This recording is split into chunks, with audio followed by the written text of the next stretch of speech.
I want to tell you a story about a friend I've had. He's a mean motherfucker and he's super bad.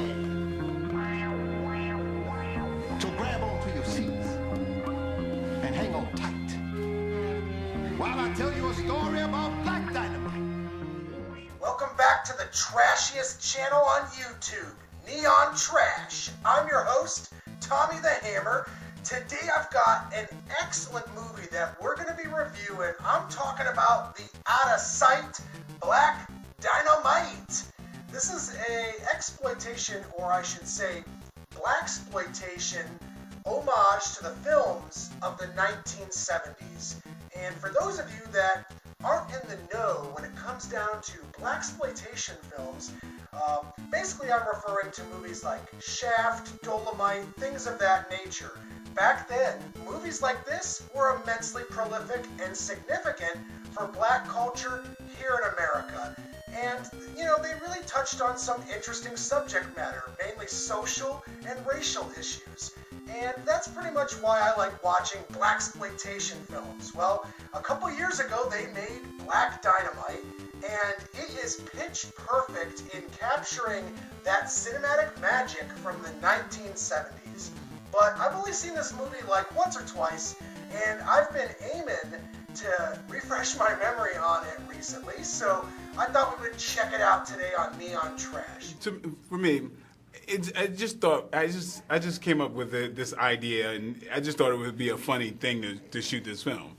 I mean, you know, growing up, we had the Blaxploitation big action stars. I had like people like Jim Brown and Fred Williamson I looked up to growing up, and I thought, wow, it'd be cool to just kind of do a movie that's set in that time period. I think the 70s was just an amazing time period. It was really fun. I mean, the costumes, the hypersexuality, the violence, and the first women we fantasized about were Pam Grier and Tamara Dobson, and you know, I mean, because before that it was Sister Bertrille, the Flying Nun. Exactly. It was Sally Field, you know, until Coffee. And then the black people that were depicted on screen before them were just like butlers and pickaninnies and what have you.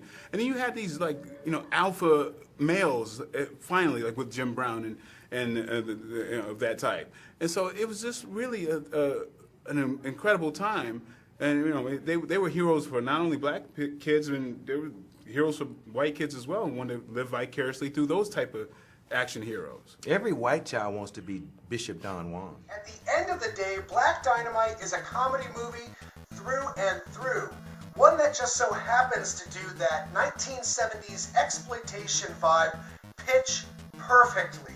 There's a lot in this movie that I genuinely appreciate. I like the cinematography, I like the colors, I like the costumes, I like the music, I like the actors. I feel like a lot of the jokes are fucking hysterical. And just about every character in this movie is pretty likable in my opinion.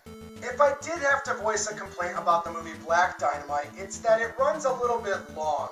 There are certain scenes and certain jokes that don't really work, and at only an hour and a half, this is kind of weird. You would think that a movie that short would be, you know, light and breezy, but as it is, Black Dynamite kind of runs long in the tooth during certain parts.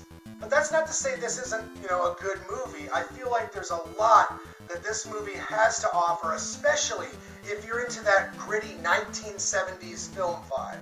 So overall, I could definitely recommend the movie Black Dynamite, especially if you're looking for a film that's perfect for you and your buddies to watch while you're drinking beer, hanging out late at night.